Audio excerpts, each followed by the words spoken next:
ਸਤਿ ਸ਼੍ਰੀ ਅਕਾਲ। ਤੁਸੀਂ ਦੇਖ ਰਹੇ ਹੋ ਪੰਜਾਬ ਮੇਲ USA TV। ਮੈਂ ਬरुण कौर मान। ਖਬਰਾਂ ਦੇ ਬੁਲੇਟਿਨ 'ਚ ਤੁਹਾਡਾ ਸਵਾਗਤ। ਖਬਰਾਂ ਦੀ ਬੁਲੇਟਿਨ ਦੇ sponsor real estate broker Mohan Cheema. Real estate ਦੀ ਦੁਨੀਆ 'ਚ ਮੰਨਿਆ ਪ੍ਰਮੰਨਿਆ ਨਾਮ ਪੇਸ਼ ਨੇ। ਪਹਿਲਾਂ ਚੁਣਵੀਆਂ ਖਬਰਾਂ। ਆਸਟ੍ਰੇਲੀਆ ਦਾ ਵੱਡਾ ਐਲਾਨ, ਖੇਤਾਂ ਵਿੱਚ ਕੰਮ ਕਰਵਾਉਣ ਲਈ ਲਾਂਚ ਕਰਨ ਜਾ ਰਿਹਾ ਖੇਤੀਬਾੜੀ ਵੀਜ਼ਾ।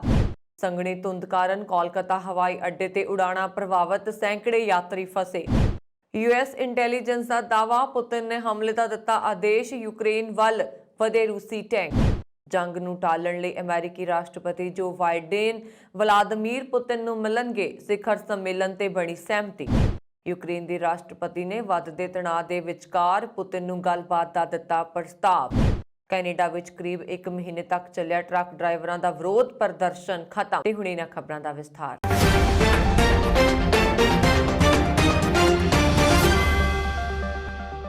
ਆਸਟ੍ਰੇਲੀਆ ਜਲਦ ਹੀ ਖੇਤਾਂ ਵਿੱਚ ਕੰਮ ਕਰਵਾਉਣ ਲਈ ਖੇਤੀਬਾੜੀ ਵੀਜ਼ਾ ਲਾਂਚ ਕਰਨ ਜਾ ਰਿਹਾ। ਇਸ ਤਹਿਤ ਖੇਤਾਂ ਵਿੱਚ ਕੰਮ ਕਰਨ ਵਾਲਿਆਂ ਨੂੰ ਸੱਦਿਆ ਜਾਵੇਗਾ। ਇਹ ਖੇਤੀਬਾੜੀ ਵੀਜ਼ਾ ਅਕਤੂਬਰ ਵਿੱਚ ਪੇਸ਼ ਕੀਤਾ ਜਾ ਸਕਦਾ ਹੈ। ਖੇਤੀ ਮੰਤਰੀ ਡੇਵਿਡ ਨੇ ਕਿਹਾ ਕਿ ਪਿਛਲੇ ਜੂਨ ਵਿੱਚ ਵੀਜ਼ਾ ਤੇ ਕੰਮ ਸ਼ੁਰੂ ਕੀਤਾ ਗਿਆ ਸੀ, ਪਰ ਹੁਣ ਇਹ ਸਾਰਾ ਮਾਮਲਾ ਵਿਦੇਸ਼ ਮੰਤਰੀ ਮੌਰਿਸ ਪਾਇਨੇ ਨੂੰ ਭੇਜ ਦਿੱਤਾ ਗਿਆ ਹੈ। ਉਮੀਦ ਹੈ ਕਿ ਵਿਦੇਸ਼ ਮੰਤਰੀ ਇਸ ਨੂੰ ਜਲਦ ਹੀ ਸਹਿਮਤੀ ਦੇਵੇਗੀ। ਹਾਲਾਂਕਿ ਜੂਨ ਵਿੱਚ ਇਹ ਵੀਜ਼ਾ ਕੁਝ ਚੋਣਵੇਂ ਦੇਸ਼ਾਂ ਲਈ ਹੋ ਸਕਦਾ ਹੈ। ਇਸ ਸਮੇਂ ਆਸਟ੍ਰੇਲੀਆਈ ਸਰਕਾਰ 4 ਦੇਸ਼ਾਂ ਨਾਲ ਗੱਲਬਾਤ ਕਰ ਰਹੀ ਹੈ। ਇੱਥੇ ਇਹ ਵੀ ਦੱਸਣਯੋਗ ਹੈ ਕਿ ਆਸਟ੍ਰੇਲੀਆ ਸੋਮਵਾਰ ਤੋਂ ਅੰਤਰਰਾਸ਼ਟਰੀ ਸੈਲਾਨੀਆਂ ਦਾ ਸਵਾਗਤ ਕਰਨ ਲਈ ਤਿਆਰ ਹੈ। ਲਗਭਗ 2 ਸਾਲਾਂ ਮਗਰੋਂ ਇਹ ਫੈਸਲਾ ਲਿਆ ਗਿਆ ਹੈ ਕਿਉਂਕਿ ਕੋਵਿਡ ਦੇ ਮਾਮਲੇ ਕਾਫੀ ਘਟੇ ਨੇ। ਬਹੁਤ ਸਾਰੇ ਦੇਸ਼ ਪਾਬੰਦੀਆਂ ਘਟਾ ਰਹੇ ਨੇ। ਦੱਸਦੇ ਕਿ ਕਰੋਨਾ ਵਾਇਰਸ ਕਾਰਨ ਮਾਰਚ 2020 ਵਿੱਚ ਆਸਟ੍ਰੇਲੀਆ ਨੇ ਆਪਣੀਆਂ ਸਰਹੱਦਾਂ ਨੂੰ ਬੰਦ ਕਰ ਦਿੱਤਾ ਸੀ, ਜਿਸ ਤੋਂ ਬਾਅਦ ਨਵੰਬਰ ਤੋਂ ਪੜਾਅਵਾਰ ਢੰਗ ਨਾਲ ਇਸ ਵਿੱਚ ਢਿੱਲ ਦੇਣੀ ਸ਼ੁਰੂ ਕੀਤੀ ਗਈ ਸੀ। ਇਸ ਤਹਿਤ ਸਭ ਤੋਂ ਪਹਿਲਾਂ ਆਸਟ੍ਰੇਲੀਆ ਨਾਗਰਿਕਾਂ, ਫਿਰ ਅੰਤਰਰਾਸ਼ਟਰੀ ਵਿਦਿਆਰਥੀਆਂ ਤੇ ਕਾਮਿਆਂ ਨੂੰ ਆਉਣ ਦੀ ਆਗਿਆ ਦਿੱਤੀ ਗਈ। ਗੌਰਤਲਬ ਹੈ ਕਿ ਪੱਛਮੀ ਆਸਟ੍ਰੇਲੀਆ, ਜਿੱਥੇ ਕਰੋਨਾ ਵਾਇਰਸ ਦਾ ਪ੍ਰਕੋਪ ਬਹੁਤ ਜ਼ਿਆਦਾ ਸੀ, ਨੇ ਲਗਭਗ 700 ਦਿਨਾਂ ਤੋਂ ਸਖਤ ਸਰਹੱਦਾਂ ਤੇ ਨਿਯੰਤਰਣ ਰੱਖਣ ਤੋਂ ਬਾਅਦ ਫੈਸਲਾ ਕੀਤਾ ਹੈ ਕਿ ਉਹ ਓਮਿਕਰੌਨ ਨਾਲ ਨਜਿੱਠ ਸਕਦਾ ਹੈ ਅਤੇ ਟ੍ਰਿਪਲ ਵੈਕਸੀਨੇਸ਼ਨ ਕਰਵਾਉਣ ਵਾਲੇ ਸੈਲਾਨੀਆਂ ਲਈ ਦੁਬਾਰਾ ਆਪਣੇ ਬਾਰਡਰ ਖੋਲ੍ਹ ਰਿਹਾ। ਇੱਥੇ ਸ਼ਨੀਵਾਰ ਨੂੰ ਆਸਟ੍ਰੇਲੀਆ ਵਿੱਚ 257 ਨਵੇਂ ਕਰੋਨਾ ਮਾਮਲੇ ਦਰਜ ਕੀਤੇ ਗਏ, ਜੋ ਕਿ ਅਜੇ ਤੱਕ ਸਭ ਤੋਂ ਵੱਧ ਹੈ, ਜਦਕਿ ਕੋਈ ਵੀ ਮੌਤ ਦਾ ਮਾਮਲਾ ਦਰਜ ਨਹੀਂ ਕੀਤਾ ਗਿਆ। ਸੰਘਣੀ ਧੁੰਦ ਕਾਰਨ ਸੋਮਵਾਰ ਸਵੇਰੇ ਕੋਲਕਾਤਾ ਹਵਾਈ ਅੱਡੇ ਤੇ ਜਹਾਜ਼ਾਂ ਦਾ ਪਰਿਚਾਲਨ ਪ੍ਰਭਾਵਿਤ ਰਿਹਾ। ਕਈ ਉਡਾਣਾਂ ਦਾ ਰਾਹ ਬਦਲਣਾ ਪਿਆ, ਜਿਸ ਕਾਰਨ ਸੈਂਕੜੇ ਯਾਤਰੀ ਫਸ ਗਏ। ਅਧਿਕਾਰੀਆਂ ਨੇ ਇਹ ਜਾਣਕਾਰੀ ਦਿੱਤੀ ਹੈ। ਉਹਨਾਂ ਨੇ ਦੱਸਿਆ ਕਿ ਇਲਾਕੇ ਵਿੱਚ ਸੰਘਣੀ ਧੁੰਦ ਹੋਣ ਕਾਰਨ ਨੇਤਾਜੀ ਸੁਭਾਸ਼ ਚੰਦਰ ਬੋਸ ਕੌਮਾਂਤਰੀ ਹਵਾਈ ਅੱਡੇ ਤੋਂ ਨਾ ਤਾਂ ਕਿਸੇ ਜਹਾਜ਼ ਨੇ ਉਡਾਣ ਭਰੀ ਅਤੇ ਨਾ ਹੀ ਕੋਈ ਜਹਾਜ਼ ਉਤਰ ਸਕਿਆ।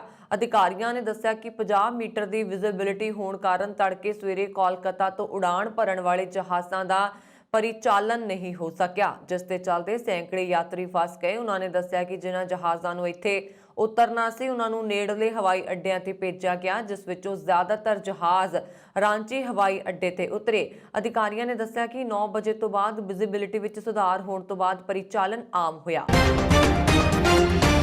ਅਮਰੀਕੀ ਖੁਫੀਆ ਵਿਭਾਗ ਦੇ ਸੂਤਰਾਂ ਨੇ ਦਾਅਵਾ ਕੀਤਾ ਹੈ ਕਿ ਰੂਸੀ ਟੈਂਕਾਂ ਨੇ ਯੂਕਰੇਨ ਵੱਲ ਵਧਣਾ ਸ਼ੁਰੂ ਕਰ ਦਿੱਤਾ ਹੈ। ਇਨ੍ਹਾਂ ਸੂਤਰਾਂ ਮੁਤਾਬਕ ਰੂਸੀ ਰਾਸ਼ਟਰਪਤੀ ਪੁਤਿਨ ਨੇ ਰੂਸੀ ਬਲਾਂ ਨੂੰ ਯੂਕਰੇਨ ਤੇ ਹਮਲਾ ਕਰਨ ਦਾ ਹੁਕਮ ਦਿੱਤਾ ਹੈ ਅਤੇ ਹੁਣ ਹਮਲੇ ਦੀ ਅੰਤਮ ਯੋਜਨਾ ਬਣਾਈ ਜਾ ਰਹੀ ਹੈ। ਇਸ ਯੋਜਨਾ ਦੇ ਤਹਿਤ ਰੂਸ ਮਿਜ਼ਾਈਲਾਂ ਅਤੇ ਹਵਾਈ ਹਮਲੇ ਤੋਂ ਪਹਿਲਾਂ ਸਾਈਬਰ ਹਮਲੇ ਨਾਲ ਸ਼ੁਰੂਆਤ ਕਰੇਗਾ ਅਤੇ ਅੰਤ ਵਿੱਚ ਜ਼ਮੀਨੀ ਫੌਜ ਯੂਕਰੇਨ ਦੇ ਸ਼ਹਿਰਾਂ ਤੇ ਕਬਜ਼ਾ ਕਰ ਲਏਗੀ। ਰੂਸੀ ਫਰੰਟਲਾਈਨ ਆਰਮੀ ਵਾਹਨਾਂ, ਟੈਂਕਾਂ ਤੇ Z ਅੱਖਰ ਪੇਂਟ ਕੀਤੇ ਗਏ ਨੇ ਅਤੇ ਇਹ ਟੈਂਕ ਯੂਕਰੇਨ ਦੀ ਸਰਹੱਦ ਵੱਧਦੇ ਦਿਖਾਈ ਦੇ ਰਹੇ ਹਨ।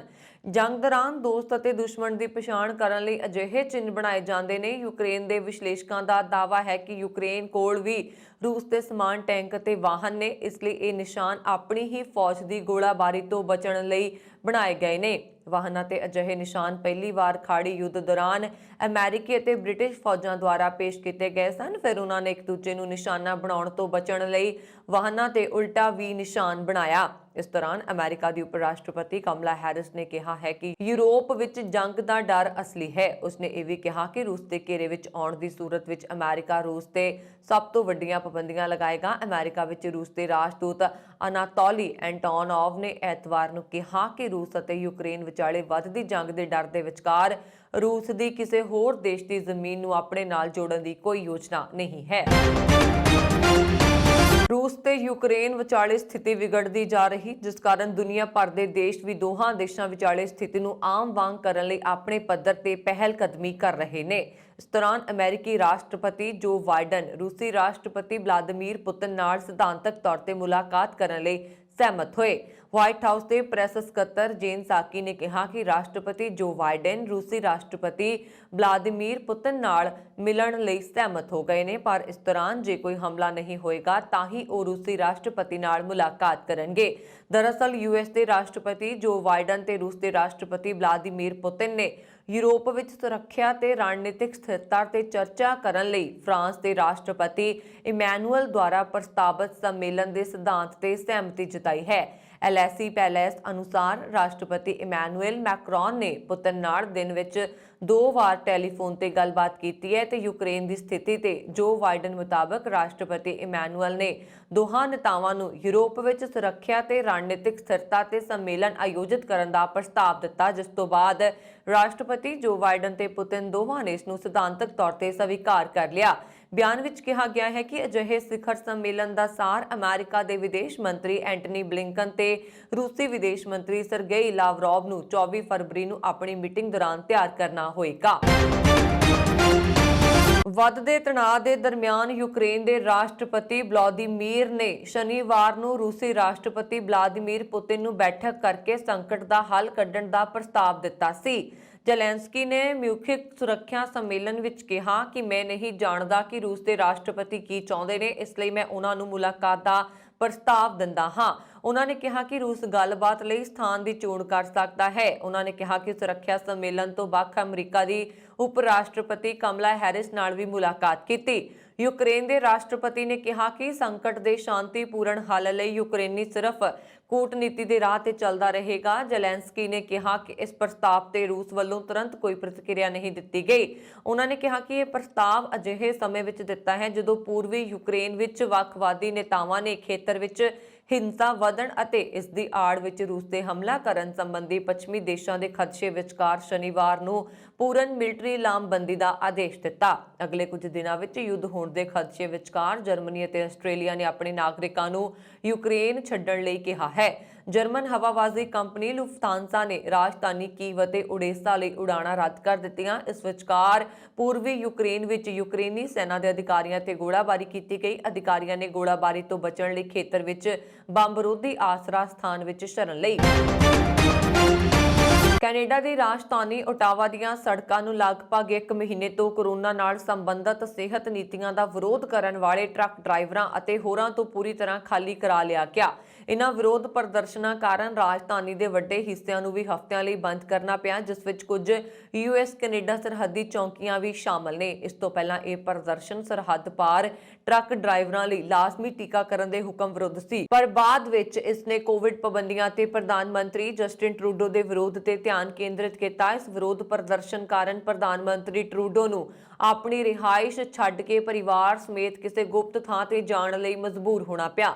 ਸ਼ਨੀਵਾਰ ਅਤੇ ਐਤਵਾਰ ਨੂੰ ਦਿਨ ਭਰ ਦੰਗਾ ਵਿਰੋਧੀ ਪੁਲਿਸ ਟਰੱਕ ਡਰਾਈਵਰਾਂ ਦੀ ਅਗਵਾਈ ਵਿੱਚ ਪ੍ਰਦਰਸ਼ਨਕਾਰੀਆਂ ਨੂੰ ਹਟਾਉਣ ਵਿੱਚ ਲੱਗੀ ਰਹੀ, ਜਿਸ ਤੋਂ ਬਾਅਦ ਹੁਣ ਕੈਨੇਡਾ ਵਿੱਚ ਪਾਰਲੀਮੈਂਟ ਦੇ ਆਲੇ ਦੁਆਲੇ ਦੇ ਸਾਰੇ ਖੇਤਰਾਂ 'ਚ ਸਥਿਤੀ ਕਾਬੂ 'ਚ ਹੈ। ਓਟਾਵਾ ਵਿੱਚ ਇਕੱਠੇ ਹੋਏ ਸਾਰੇ ਪ੍ਰਦਰਸ਼ਨਕਾਰੀਆਂ ਨੂੰ ਪੁਲਿਸ ਵੱਲੋਂ ਖਦੇੜ ਦਿੱਤਾ ਗਿਆ ਹੈ ਅਤੇ ਟਰੱਕ ਦੇ ਲਗਾਤਾਰ ਵੱਜ ਰਹੇ ਹਾਰਨ ਹੁਣ ਸ਼ਾਂਤ ਹੋ ਗਏ ਨੇ। ਸ਼ੁੱਕਰਵਾਰ ਨੂੰ ਪ੍ਰਦਰਸ਼ਨਕਾਰੀਆਂ ਨੂੰ ਖੰਡਾਉਣ ਲਈ ਦਾਖਲ ਹੋਏ ਅੰਦੋਲਨ ਦੇ ਨੇਤਾਵਾਂ ਸਮੇਤ ਕੁੱਲ 191 ਲੋਕਾਂ ਨੂੰ ਪੁਲਿਸ ਨੇ ਗ੍ਰਿਫਤਾਰ ਕਰਕੇ ਜੇਲ੍ਹ ਭੇਜ ਦਿੱਤਾ। ਇਸ ਦੌਰਾਨ ਬਹੁਤੇ ਵਿਸ਼ਲੇਸ਼ਕ ਸ਼ੱਕ ਕਰ ਰਹੇ ਨੇ ਕਿ ਵਿਰੋਧ ਪ੍ਰਦਰਸ਼ਨ ਕੈਨੇਡੀਅਨ ਰਾਜਨੀਤੀ ਤੇ ਇਤਿਹਾਸਕ ਪ੍ਰਭਾਵ ਛੱਡੇਗਾ। ਇਸ ਨੇ ਕੈਨੇਡਾ ਦੀਆਂ 2 ਪ੍ਰਮੁੱਖ ਪਾਰਟੀਆਂ ਨੂੰ ਹਿਲਾ ਕੇ ਰੱਖ ਦਿੱਤਾ ਹੈ।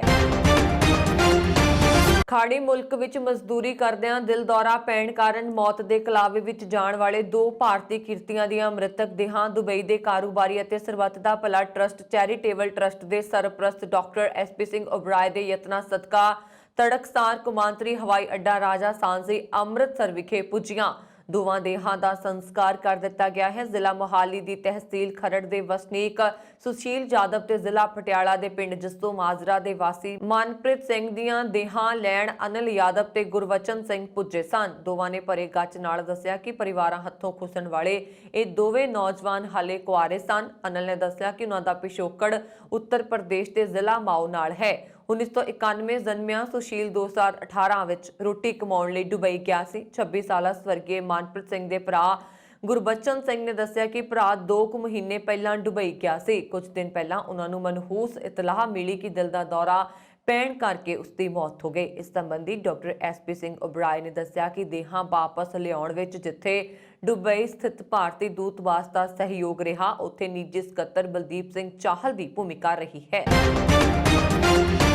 ਕੋਰੋਨਾ ਸੰਕਟ ਅਜੇ ਖਤਮ ਨਹੀਂ ਹੋਇਆ ਅਤੇ ਦੁਨੀਆ ਇੱਕ ਹੋਰ ਮਹਾਮਾਰੀ ਦੇ ਖਤਰੇ ਵਿੱਚ ਆ ਗਈ। ਮਾਈਕਰੋਸਾਫਟ ਦੇ ਸੰਸਥਾਪਕ ਬਿਲ ਗੇਟਸ ਨੇ ਚੇਤਾਵਨੀ ਦਿੱਤੀ ਹੈ ਕਿ ਜਲਦੀ ਹੀ ਕੋਰੋਨਾ ਵਰਗੀ ਇੱਕ ਹੋਰ ਮਹਾਮਾਰੀ ਦੁਨੀਆ ਵਿੱਚ ਦਸਤਕ ਦੇਵੇਗੀ। ਇਸ ਚੇਤਾਵਨੀ ਨੇ ਲੋਕਾਂ ਦਾ ਤਣਾਅ ਹੋਰ ਵਧਾ ਦਿੱਤਾ। ਬਿਲ ਗੇਟਸ ਨੇ ਕਿਹਾ ਕਿ ਕੋਵਿਡ-19 ਤੋਂ ਗੰਭੀਰ ਰੂਪ ਨਾਲ ਬਿਮਾਰ ਹੋਣ ਦਾ ਖਤਰਾ ਨਾਟਕੀ ਢੰਗ ਨਾਲ ਘਟ ਗਿਆ ਹੈ। ਅਜਿਹਾ ਇਸ ਲਈ ਹੋ ਰਿਹਾ ਕਿਉਂਕਿ ਲੋਕ ਇਸ ਵਾਇਰਸ ਦੇ ਖਿਲਾਫ ਇਮਿਊਨਿਟੀ ਵਿਕਸਿਤ ਕਰ ਰਹੇ ਨੇ। CNBC ਨੂੰ ਇੱਕ ਇੰਟਰਵਿਊ ਵਿੱਚ ਬਿਲ ਗੇਟਸ ਨੇ ਕਿਹਾ ਕਿ ਭਵਿੱਖ ਵਿੱਚ ਮਹਾਮਾਰੀ ਕੋਰੋਨਾ ਵਾਇਰਸ ਪਰਿਵਾਰ ਦੇ ਇੱਕ ਵੱਖਰੇ ਕੀਟਾਣੂ ਤੋਂ ਆ ਸਕਦੀ ਹੈ। ਹਾਲਾਂਕਿ ਉਹਨਾਂ ਨੇ ਉਮੀਦ ਜਤਾਈ ਹੈ ਕਿ ਮੈਡੀਕਲ ਟੈਕਨੋਲੋਜੀ ਦੇ ਵਿਕਾਸ ਦੀ ਮਦਦ ਨਾਲ ਦੁਨੀਆ ਇਸ ਨਾਲ ਬਿਹਤਰ ਤਰੀਕੇ ਨਾਲ ਨਜਿੱਠ ਸਕਦੀ ਹੈ। ਗੇਟਸ ਨੇ ਇਹ ਵੀ ਕਿਹਾ ਕਿ ਇਸ ਦੇ ਲਈ ਸਾਨੂੰ ਹੁਣ ਤੋਂ ਨਿਵੇਸ਼ ਕਰਨਾ ਹੋਏਗਾ। ਮਾਈਕਰੋਸਾਫਟ ਦੇ ਸੰਸਥਾਪਕ ਨੇ ਕਿਹਾ ਕਿ ਕੋਰੋਨਾ ਪਿਛਲੇ 2 ਸਾਲਾਂ ਤੋਂ ਸਾਡੇ ਵਿਚਕਾਰ ਹੈ ਅਤੇ ਇਸ ਦਾ ਬੁਰਾ ਪ੍ਰਭਾਵ ਹੁਣ ਘਟ ਰਿਹਾ। ਅਜਿਹਾ ਇਸ ਲਈ ਹੋ ਰਿਹਾ ਕਿਉਂਕਿ ਗਲੋਬਲ ਆਬਾਦੀ ਵਿੱਚ ਕੁਝ ਪੱਧਰ ਦੀ ਪ੍ਰਤੀਰੋਧਕ ਸ਼ਕਤੀ ਪੈਦਾ ਹੋ ਗਈ। ਗੇਟਸ ਨੇ ਕਿਹਾ ਕਿ ਜਦੋਂ ਵਾਇਰਸ ਫੈਲਦਾ ਹੈ ਤਾਂ ਇਹ ਆਪਣੀ ਇਮਿਊਨਿਟੀ ਪੈਦਾ ਕਰਦਾ ਹੈ। ਵਿਸ਼ਵ ਭਾਈਚਾਰੇ ਨੂੰ ਮਹਾਮਾਰੀ ਤੋਂ ਬਾਹਰ ਕੱਢਣ ਲਈ ਇਹ ਆਦਤ ਟੀਕੇ ਨਾਲੋਂ ਵੀ ਜ਼ਿਆਦਾ ਕਾਰਗਰ ਸਾਬਤ ਹੋਈ ਹੈ। ਭਾਰਤੀ ਮੂਲ ਦੇ ਇੰਜੀਨੀਅਰ ਸੰਜੇ ਰਾਮਭਦਰਨ ਅਮਰੀਕਾ ਦੀ ਹੈਰਿਸ ਕਾਉਂਟੀ ਦੇ ਮੈਟਰੋਪੋਲੀਟਨ ਟ੍ਰਾਂਜ਼ਿਟ ਅਥਾਰਟੀ ਦੇ ਅਗਲੇ ਚੇਅਰਮੈਨ ਦੇ ਰੂਪ ਵਿੱਚ ਨਾਮਜ਼ਦ ਕੀਤੇ ਗਏ ਨੇ। ਰਾਮਭਦਰਨ ਅਮਰੀਕਾ ਦੇ ਟੈਕਸਾਸ ਸੂਬੇ ਦੀ ਇਸ ਪ੍ਰਮੁੱਖ ਜਨਤਕ ਟਰਾਂਸਪੋਰਟ ਏਜੰਸੀ ਦੇ ਮੁਖੀ ਬਣਨ ਵਾਲੇ ਭਾਰਤੀ ਭਾਈਚਾਰੇ ਦੇ ਪਹਿਲੇ ਵਿਅਕਤੀ ਹੋਣਗੇ। ਉਹ ਸਾਲ 2015 ਤੋਂ ਹੀ ਮੈਟਰੋ ਦੇ ਬੋਰਡ ਵਿੱਚ ਸ਼ਾਮਲ ਸਨ ਅਤੇ ਇਸ ਸਮੇਂ ਵਿੱਤ ਅਤੇ ਲੇਖਾ ਕਮੇਟੀ ਦੇ ਮੈਂਬਰ ਵਜੋਂ ਕੰਮ ਕਰ ਰਹੇ ਸਨ। BITS ਪਿਲਾਨੇ ਤੋਂ ਇੰਜੀਨੀਅਰਿੰਗ ਗ੍ਰੈਜੂਏਟ ਅਤੇ ਫਿਰ ਟੈਕਸਾਸ A&M ਯੂਨੀਵਰਸਿਟੀ ਤੋਂ ਉੱਚ ਸਿੱਖਿਆ ਲੈਣ ਵਾਲੇ ਰਾਮਭਦਰਨ ਨੂੰ ਵੀਰਵਾਰ ਨੂੰ ਹਿਊਸਟਨ ਦੇ ਮੇਅਰ ਸਿਲਵੇਸਟਰ ਟਰਨਰ ਨੇ ਹਿਊਸਟਨ ਮੈਟਰੋ ਦੇ ਅਗਲੇ ਚੇਅਰਮੈਨ ਵਜੋਂ ਨਾਮਜ਼ਦ ਕੀਤਾ। ਰਾਮਭਦਰਨ ਮੈਟਰੋ ਦੀ ਪਹਿਲੀ ਮਹਿਲਾ ਚੇਅਰਪਰਸਨ ਪੈਟ ਮੈਨ ਦੀ ਥਾਂ ਲੈਣਗੇ। ਮੈਟਰੋਪੋਲੀਟਨ ਟ੍ਰਾਂਜ਼ਿਟ ਅਥਾਰਟੀ ਟੈਕਸਾਸ ਦੀ ਹੈਰਿਸ ਕਾਉਂਟੀ ਵਿੱਚ ਬੱਸ, ਲਾਈਟ ਰੇਲ, ਬੱਸ ਰੈਪਿਡ ਟ੍ਰਾਂਜ਼ਿਟ ਅਤੇ ਪੈਰਾ ਟ੍ਰਾਂਜ਼ਿਟ ਸੇਵਾਵਾਂ ਦਾ ਸੰਚਾਲਨ ਕਰਦੀ ਹੈ। ਕੈਨੇਡਾ ਵਿੱਚ ਪਿਛਲੇ ਦਿਨਾਂ ਤੋਂ ਚੱਲ ਰਹੇ ਪ੍ਰਦਰਸ਼ਨਕਾਰੀਆਂ ਦੇ ਸੰਘਰਸ਼ ਨੂੰ ਰੋਕਣ ਲਈ ਪ੍ਰਧਾਨ ਮੰਤਰੀ ਜਸਟਿਨ ਟਰੂਡੋ ਨੇ ਐਮਰਜੈਂਸੀ ਤਾਂ ਲਗਾਈ ਤੇ ਇਹ ਐਮਰਜੈਂਸੀ ਪਹਿਲੇ ਪ੍ਰਧਾਨ ਮੰਤਰੀ ਨੇ ਲਗਾਈ ਹੈ ਜੋ ਹੁਣ ਤੱਕ ਕਦੇ ਵੀ ਨਹੀਂ ਲੱਗੀ ਸੀ। ਇਸ ਦੇ ਵਿਰੋਧ ਵਿੱਚ ਜਾਂ ਨਾਗਰਿਕਾਂ ਦੇ ਹੱਕ 'ਚ ਉਲਟਾਂ ਹੋ ਰਹੀ ਧੱਕੇਸ਼ਾਹੀ ਨੂੰ ਲੈ ਕੇ ਅਲਬਰਟਾ ਦੇ ਮੁੱਖ ਮੰਤਰੀ ਨੇ ਕਿਹਾ ਹੈ ਕਿ ਉਹ ਅਦਾਲਤ ਵਿੱਚ ਐਮਰਜੈਂਸੀ ਖਿਲਾਫ ਅਪੀਲ ਕਰਨਗੇ। ਇਸ ਨੂੰ ਆਪਣੇ ਸੂਬੇ ਵਿੱਚ ਲਾਗੂ ਨਾ ਹੋਣ ਦੇ ਅਦਾਲਤ ਤੋਂ ਹੁਕਮ ਲੈਣਗੇ। ਉਹਨਾਂ ਨੇ ਕਿਹਾ ਕਿ ਅਸੀਂ ਪਹਿਲਾਂ ਵੀ ਦੱਸ ਚੁੱਕੇ ਹਾਂ ਕਿ ਕੈਨੇਡਾ 'ਚ ਹਾਲਾਤ ਖਰਾਬ ਹੋ ਰਹੇ ਨੇ ਜਿਨ੍ਹਾਂ ਦਾ ਆਮ ਲੋਕਾਂ ਤੇ ਬੁਰਾ ਅਸਰ ਪੈ ਰਿਹਾ। ਇਹ ਗੱਲ ਅਲਬਰਟਾ ਦੇ ਮੁੱਖ ਮੰਤਰੀ ਜੈਸਨ ਕੈਨੀ ਨੇ ਕਹੀ ਹੈ। ਬ੍ਰਿਟੇਨ ਦੀ ਮਹਾਰਾਣੀ ਐਲਿਜ਼ਾਬੈਥ ਵੀ ਹੁਣ ਕੋਰੋਨਾ ਪੀੜਤ ਹੋ ਗਏ ਨੇ। ਉਹਨਾਂ ਦਾ ਕੋਵਿਡ-19 ਟੈਸਟ ਪੋਜ਼ਿਟਿਵ ਪਾਇਆ ਗਿਆ। ਬੰਗਿੰਗਮ ਪੈਲੇਸ ਨੇ ਇਸ ਗੱਲ ਦੀ ਪੁਸ਼ਟੀ ਕੀਤੀ ਹੈ। ਬੰਗਿੰਗਮ ਪੈਲੇਸ ਨੇ ਜਾਰੀ ਬਿਆਨ ਵਿੱਚ ਕਿਹਾ ਕਿ ਮਹਾਰਾਣੀ ਹਲਕੇ ਠੰਡ ਵਰਗੇ ਲੱਛਣਾਂ ਦਾ ਅਨੁਭਵ ਕਰ ਰਹੇ ਸਨ। ਉਹਨਾਂ ਦੀ ਡਾਕਟਰਾਂ ਵੱਲੋਂ ਦੇਖਭਾਲ ਕੀਤੀ ਜਾ ਰਹੀ ਹੈ ਪਰ ਆਉਣ ਵਾਲੇ ਹਫ਼ਤੇ ਵਿੱਚ ਵਿੰਡਸਰ ਵਿਖੇ ਉਹਨਾਂ ਵੱਲੋਂ ਆਪਣੀਆਂ ਸੇਵਾਵਾਂ ਜਾਰੀ ਰੱਖਣ ਦੀ ਉਮੀਦ ਹੈ। ਜ਼ਿਕਰਯੋਗ ਹੈ ਕਿ ਇਸ ਤੋਂ ਪਹਿਲਾਂ ਪ੍ਰਿੰਸ ਚਾਰਲਸ ਅਤੇ ਉਹਨਾਂ ਦੀ ਪਤਨੀ ਕੈਮਿਲਾ ਵੀ ਕੋਰੋਨਾ ਪੋਜ਼ਿਟਿਵ ਪਾਏ ਗਏ ਸਨ। ਭਾਰਤੀ ਅਮਰੀਕੀ ਜੱਜ ਮਨੀਸ਼ ਸ਼ਾਹ ਨੇ ਪਾਕਿਸਤਾਨ ਦੇ ਰਾਵਲਪਿੰਡੀ ਦੇ 33 ਸਾਲਾ ਮੁਹੰਮਦ ਅਤੀਕ ਨੂੰ 12 ਸਾਲ ਕੈਦ ਦੀ ਸਜ਼ਾ ਸੁਣਾਈ ਹੈ ਅਤੇ ਲਗਭਗ $48 ਮਿਲੀਅਨ ਦਾ ਮੁਆਵਜ਼ਾ ਦੇਣ ਦਾ ਹੁਕਮ ਦਿੱਤਾ। ਨਿਆਂ ਵਿਭਾਗ ਨੇ ਇੱਕ ਬਿਆਨ ਵਿੱਚ ਕਿਹਾ ਕਿ ਇਸ ਤੋਂ ਇਲਾਵਾ ਅਮਰੀਕਾ ਦੇ ਇਲੀਨੋਇਸ ਦੇ ਉੱਤਰੀ ਜ਼ਿਲ੍ਹੇ ਵਿੱਚ ਜੱਜ ਸ਼ਾਹ ਨੇ $2.4 ਮਿਲੀਅਨ ਦੇ ਕੈਸ਼ੀਅਰ ਚੈੱਕ ਅਤੇ $1 ਮਿਲੀਅਨ ਤੋਂ ਵੱਧ ਦੀ ਨਕਦੀ ਜ਼ਬਤ ਕਰਨ ਦਾ ਹੁਕਮ ਦਿੱਤਾ। ਅਦਾਲਤੀ ਦਸਤਾਵੇਜ਼ ਦੇ ਅਨੁਸਾਰ ਅਤੀਕ ਨੇ ਹੋਮ ਹੈਲਥ ਕੇਅਰ ਕੰਸਲਟਿੰਗ ਦੇ ਇਸਲਾਮਾਬਾਦ ਦਫ਼ਤਰ ਵਿੱਚ ਕੰਮ ਕੀਤਾ, ਇੱਕ ਅਜਿਹੀ ਸੰਸਥਾ ਜੋ ਇਲੀਨੋਇਸ, ਇੰਡੀਆਨਾ, ਨੇਵਾਡਾ ਅਤੇ ਟੈਕਸਾਸ ਵਿੱਚ ਸਥਿਤ 20 ਤੋਂ ਵੱਧ ਘਰੇਲੂ ਸਿਹਤ ਏਜੰਸੀਆਂ ਲਈ ਮੈਡੀਕੇਅਰ ਬਿਲਿੰਗ ਅਤੇ ਇਲੈਕਟ੍ਰੋਨਿਕ ਮੈਡੀਕਲ ਰਿਕਾਰਡਾਂ ਦੀ ਦੇਖਭਾਲ ਨੂੰ ਕੰਟਰੋਲ ਕਰਦੀ ਹੈ। ਡੀਓਜ਼ੇ ਨੇ ਕਿਹਾ ਕਿ ਹੋਮ ਹੈਲਥ ਕੇਅਰ ਕੰਸਲਟਿੰਗ ਤੇ ਕੰਮ ਕਰਦੇ ਹੋਏ ਅਤੀਕ ਨੇ ਅਮਰੀਕਾ ਵਿੱਚ ਘਰੇਲੂ ਸਿਹਤ ਏਜੰਸੀਆਂ ਨੂੰ ਹਾਸਲ ਕਰਨ ਤੇ ਪ੍ਰਬੰਧਨ ਕਰਨ ਲਈ ਨੀਲੇਸ਼ ਪਟੇਲ, ਸੰਜय ਕਪੂਰ ਅਤੇ ਰਾਜੇਸ਼ ਦੇਸਾਈ ਸਮੇਤ ਕਈ ਤਰ੍ਹਾਂ ਦੀਆਂ ਜਾਲੀ ਪਛਾਣਾਂ ਦੀ ਵਰਤੋਂ ਕੀਤੀ। ਇਸ ਵਾਰ ਜਦੋਂ ਏਜੰਸੀਆਂ ਅਤੀਕ ਦੇ ਕੰਟਰੋਲ ਵਿੱਚ ਸਨ ਤਾਂ ਉਸਨੇ ਏਜੰਸੀਆਂ ਨੂੰ ਘਰੇਲੂ ਸਿਹਤ ਸੇਵਾਵਾਂ ਲਈ ਮੈਡੀਕੇਅਰ ਨੂੰ ਧੋਖਾਧੜੀ ਵਾਲੇ ਦਾਅਵੇ ਪੇਸ਼ ਕਰਨ ਲਈ ਵਰਤਿਆ। ਨਤੀਜੇ ਵਜੋਂ ਉਹਨਾਂ ਸੇਵਾਵਾਂ ਲਈ $40 ਮਿਲੀਅਨ ਤੋਂ ਵੱਧ ਦਾ ਭੁਗਤਾਨ ਹੋਇਆ ਜੋ ਕਦੇ ਪ੍ਰਦਾਨ ਨਹੀਂ ਕੀਤਾ ਗਿਆ ਸੀ। ਗ੍ਰਹਿ ਮੰਤਰਾਲਾ ਸਾਵਧਾਨੀ ਵਜੋਂ 에ਅਰ ਇੰਡੀਆ ਦੇ ਨਵੇਂ CEO ਤੇ MD ਇਲਕਰ ਆਈਸੀ ਦੇ ਪਿਛੋਕੜ ਬਾਰੇ ਜਾਂਚ ਪੜਤਾਲ ਕਰੇਗਾ, ਜੋ ਕਿ ਤੁਰਕੀ ਦੇ ਨਾਗਰਿਕ ਨੇ। ਟਾਟਾ ਗਰੁੱਪ ਨੇ ਹਾਲ ਹੀ ਵਿੱਚ 에ਅਰ ਇੰਡੀਆ ਨੂੰ ਸਰਕਾਰ ਤੋਂ ਹਾਸਲ ਕਰਕੇ ਇਸ ਦੀ ਕਮਾਨ ਸੰਭਾਲੀ ਹੈ। ਘਾਟੇ ਵਿੱਚ ਜਾ ਰਹੀ 에ਅਰਲਾਈਨ ਨੂੰ ਸੰਭਾਲਣ ਦੀ ਜ਼ਿੰਮੇਵਾਰੀ ਇਲਕਰ ਨੂੰ ਦਿੱਤੀ ਗਈ ਹੈ। ਸੂਤਰਾਂ ਨੇ ਕਿਹਾ ਕਿ ਜਦ ਵੀ ਕਿਸੇ ਵਿਦੇਸ਼ੀ ਨਾਗਰਿਕ ਨੂੰ ਕਿਸੇ ਭਾਰਤੀ ਕੰਪਨੀ ਵਿੱਚ ਅਹਿਮ ਜ਼ਿੰਮੇਵਾਰੀ ਦਿੱਤੀ ਜਾਂਦੀ ਹੈ ਤਾਂ ਉਸ ਦਾ ਪਿਛੋਕੜ ਪੂਰੀ ਤਰ੍ਹਾਂ ਜਾਂਚਿਆ ਜਾਂਦਾ ਹੈ। ਹਾਲਾਂਕਿ ਗ੍ਰਹਿ ਮੰਤਰਾਲਾ ਨੂੰ ਆਈਸੀ ਦੀ ਨਿਯੁਕਤੀ ਬਾਰੇ ਨਾ ਤਾਂ ਟਾਟਾ ਗਰੁੱਪ ਤੇ ਨਾ ਹੀ ਨਾਗਰਿਕ ਹਵਾਬਾਜ਼ੀ ਮੰਤਰਾਲੇ ਤੋਂ ਕੋਈ ਜਾਣਕਾਰੀ ਦਿੱਤੀ ਹੈ। ਇਲਕਰ ਤੁਰਕੀ ਦੇ ਨਾਗਰਿਕ ਨੇ, ਇਸ ਲਈ ਉਹਨਾਂ ਬਾਰੇ ਰਾਹ ਤੋਂ ਵੀ ਜਾਣਕਾਰੀ ਲਈ ਜਾਏਗੀ। रूस ਤੇ यूक्रेन विवाद दरमियान ब्रिटेन ਦੇ ਪ੍ਰਧਾਨ ਮੰਤਰੀ ਬੋਰਿਸ ਜੌਨਸਨ ਨੇ ਇੱਕ ਡਰਾਉਣੀ ਗੱਲ ਕਹੀ। ਬ੍ਰਿਟੇਨ ਦੇ ਪ੍ਰਧਾਨ ਮੰਤਰੀ ਨੇ ਚੇਤਾਵਨੀ ਦਿੱਤੀ ਹੈ ਕਿ ਰੂਸ ਦੂਜੇ ਵਿਸ਼ਵ ਯੁੱਧ ਤੋਂ ਬਾਅਦ ਯੂਰਪ ਵਿੱਚ ਸਭ ਤੋਂ ਵੱਡਾ ਹਮਲਾ ਕਰਨ ਦੀ ਤਿਆਰੀ ਕਰ ਰਿਹਾ। ਉਹਨਾਂ ਨੇ ਮਿਊਨਿਕ ਸੁਰੱਖਿਆ ਸੰਮੇਲਨ ਨੂੰ ਕਿਹਾ ਕਿ ਅਜਿਹੇ ਸੰਕੇਤ ਮਿਲ ਰਹੇ ਨੇ ਕਿ ਰੂਸ ਨੇ ਇਹ ਯੋਜਨਾ ਪਹਿਲਾਂ ਹੀ ਬਣਾ ਲਈ ਹੈ। ਜੌਨਸਨ ਨੇ ਯੂਐਸ ਖੁਫੀਆ ਜਾਣਕਾਰੀ ਦਾ ਹਵਾਲਾ ਦਿੰਦੇ ਹੋਏ ਕਿਹਾ ਕਿ ਰੂਸੀ ਹਮਲਾਵਾਰ ਯੋਜਨਾ ਵਿੱਚ ਨਾ ਸਿਰਫ ਵਿਦਰੋਹੀਆਂ ਦੇ ਕਬਜ਼ੇ ਵਾਲੇ ਪੂਰਬ ਤੋਂ ਯੂਕਰੇਨ ਵਿੱਚ ਦਾਖਲ ਹੋਣਗੇ, ਸਗੋਂ ਬੈਲਾਰੂਸ ਤੋਂ ਉੱਤਰ ਵੱਲ ਤੇ ਰਾਜਧਾਨੀ ਕੀਵ ਨੂੰ ਘੇਰ ਲੈਣਗੇ। ਬ੍ਰਿਟੇਨ ਦੇ ਪ੍ਰਧਾਨ ਮੰਤਰੀ ਬੋਰਿਸ ਜੌਨਸਨ ਨੇ ਅੱਗੇ ਕਿਹਾ ਕਿ ਰੂਸ ਦੀ ਯੋਜਨਾ ਨੂੰ ਦੇਖਦੇ ਹੋਏ ਮੈਨੂੰ ਕਹਿਣ ਤੋਂ ਵੀ ਡਰ ਲੱਗ ਰਿਹਾ। ਉਹਨਾਂ ਨੇ ਕਿਹਾ ਕਿ ਅਸਲ ਵਿੱਚ 1945 ਤੋਂ ਬਾਅਦ ਯੂਰਪ ਵਿੱਚ ਸਭ ਤੋਂ ਵੱਡੀ ਜੰਗ ਹੋ ਸਕਦੀ ਹੈ। ਜੌਨਸਨ ਨੇ ਕਿਹਾ ਕਿ ਲੋਕਾਂ ਨੂੰ ਇਹ ਸਮਝਣ ਦੀ ਲੋੜ ਹੈ ਕਿ ਇਸ ਜੰਗ ਵਿੱਚ ਰੂਸ ਤੇ ਯੂਕਰੇਨ ਦੋਵਾਂ 'ਚ ਬਹੁਤ ਸਾਰੀਆਂ ਜਾਨਾਂ ਜਾ ਸਕਦੀਆਂ ਨੇ। ਅਫਗਾਨਿਸਤਾਨ ਮਾਮਲੇ ਤੇ ਅਮਰੀਕਾ ਦੇ ਚੋਟੀ ਦੇ ਡਿਪਲੋਮੈਟ ਥਾਮਸ ਵੈਸਟ ਨੇ ਕਿਹਾ ਕਿ ਜੇਕਰ ਪਾਕਿਸਤਾਨ ਨੇ ਅਫਗਾਨਿਸਤਾਨ ਵਿੱਚ ਸੰਘਰਸ਼ ਨੂੰ ਖਤਮ ਕਰਨ ਲਈ ਹੋਏ ਸਮਝੌਤੇ ਨੂੰ ਲੈ ਕੇ ਜ਼ਿਆਦਾ ਸਹੀ ਤੇ ਸੁਚੱਜੇ ਤਰੀਕੇ ਨਾਲ ਅਮਰੀਕਾ ਨਾਲ ਸਹਿਯੋਗ ਕੀਤਾ ਹੁੰਦਾ ਤਾਂ ਅਸੀਂ ਅੱਜ ਇੱਕ ਵੱਖ ਜਗ੍ਹਾ ਤੇ ਹੁੰਦੇ। ਵੈਸਟ ਨੂੰ ਅਕਤੂਬਰ 2021 ਚ ਅਫਗਾਨਿਸਤਾਨ ਦੇ ਲਈ ਅਮਰੀਕਾ ਦਾ ਖਾਸ ਪ੍ਰਤੀਨਿਧੀ ਨਿਯੁਕਤ ਕੀਤਾ ਗਿਆ ਤੇ ਅਮਰੀਕਾ ਤੇ ਨਾਟੋ ਫੋਰਸਾਂ ਦੀ ਵਾਪਸੀ ਤੇ ਤਾਲਿਬਾਨ ਦੇ ਕੰਟਰੋਲ ਦੇ ਬਾਅਦ ਅਫਗਾਨਿਸਤਾਨ 'ਚ ਅਮਰੀਕੀ ਟੀਚਿਆਂ ਤੇ ਕੰਮ ਕਰਨ ਦਾ ਜ਼ਿੰਮਾ ਸੌਂਪਿਆ ਗਿਆ। ਅਮਰੀਕਾ ਤੇ ਤਾਲਿਬਾਨ ਦੇ ਨਾਲ ਉਹਨਾਂ ਵਾਰਤਾ ਦੇ ਵਿਸ਼ੇ ਤੇ ਮੰਗਲਵਾਰ ਨੂੰ ਵਾਸ਼ਿੰਗਟਨ 'ਚ ਆਯੋਜਿਤ ਇੱਕ ਪ੍ਰੋਗਰਾਮ ਨੂੰ ਸੰਬੋਧਨ ਕਰਦੇ ਹੋਏ ਵੈਸਟ ਨੇ ਕਿਹਾ, ਵਾਰਤਾ ਦੇ ਦੌਰਾਨ ਜਨਵਰੀ ਤੋਂ ਅਗਸਤ ਤੱਕ ਪਹਿਲੇ 2 ਸਾਲਾਂ 'ਚ ਅਸੀਂ ਕੁਝ ਕਦਮਾਂ ਦੇ ਸੰਬੰਧ ਵਿੱਚ ਪਾਕਿਸਤਾਨ ਦੀ ਅਗਵਾਈ ਦੇ ਨਾਲ ਬਹੁਤ ਨੇੜਲੇ ਸੰਬੰਧ ਵਿੱਚ ਸੀ। ਅਸੀਂ ਪਾਕਿਸਤਾਨ ਦੇ ਜ਼ਰੀਏ ਇਸ ਸੰਘਰਸ਼ ਦੇ ਹੱਲ ਦੀਆਂ ਸੰਭਾਵਨਾਵਾਂ ਨੂੰ ਵਧਾਉਣ ਦੀ ਬੇਨਤੀ ਕੀਤੀ ਸੀ। ਉਹਨਾਂ ਨੇ ਕਿਹਾ ਜੇਕਰ ਪਾਕਿਸਤਾਨ ਨੇ ਉਹਨਾਂ 'ਚੋਂ ਕੁਝ ਕਦਮ ਅਫਗਾਨਿਸਤਾਨ 'ਚ ਸੰਘਰਸ਼ ਨੂੰ ਖਤਮ ਕਰਨ ਲਈ ਹੋਏ ਸਮਝੌਤੇ ਨੂੰ ਲੈ ਕੇ ਜ਼ਿਆਦਾ ਸਹੀ ਤਰੀਕੇ ਤੇ ਤੁਰਕ ਸੰਗਤ ਤਰੀਕੇ ਨਾਲ ਚੁੱਕੇ ਹੁੰਦੇ ਤੇ ਅਮਰੀਕਾ ਦੇ ਨਾਲ ਸਹਿਯੋਗ ਕੀਤਾ ਹੁੰਦਾ ਤਾਂ ਅੱਜ ਅਸੀਂ ਅਲੱਗ ਜਗ੍ਹਾ ਤੇ ਹੁੰਦੇ। ਪੰਜਾਬ ਵਿਧਾਨ ਸਭਾ ਚੋਣਾਂ ਲਈ ਕੰਮ ਮੁਕੰਮਲ ਹੋ ਗਿਆ। ਛੋਟੀਆਂ-ਮੋਟੀਆਂ ਘਟਨਾਵਾਂ ਨੂੰ ਛੱਡ ਕੇ ਸ਼ਾਂਤੀਪੂਰਨ ਰਿਹਾ ਅਤੇ ਸੂਬੇ ਵਿੱਚ ਲਗਭਗ 70% ਵੋਟਰਾਂ ਨੇ ਆਪਣੇ ਵੋਟ ਦੇ ਅਧਿਕਾਰ ਦੀ ਵਰਤੋਂ ਕੀਤੀ। ਵੋਟਾਂ ਦੇ ਨਤੀਜੇ 10 ਮਾਰਚ ਨੂੰ ਆਉਣਗੇ। ਰਾਜ ਵਿੱਚੋਂ ਕੋਈ ਅੱਧੀ ਦਰਜਨ ਤੋਂ ਵੱਧ ਥਾਵਾਂ ਤੋਂ ਛੋਟੇ-ਮੋਟੇ ਝਗੜਿਆਂ ਦੀਆਂ ਰਿਪੋਰਟਾਂ ਮਿਲੀਆਂ, ਜਿਨ੍ਹਾਂ ਵਿੱਚ ਕੁਝ ਲੋਕਾਂ ਨੂੰ ਸੱਟਾਂ ਵੀ ਲੱਗੀਆਂ।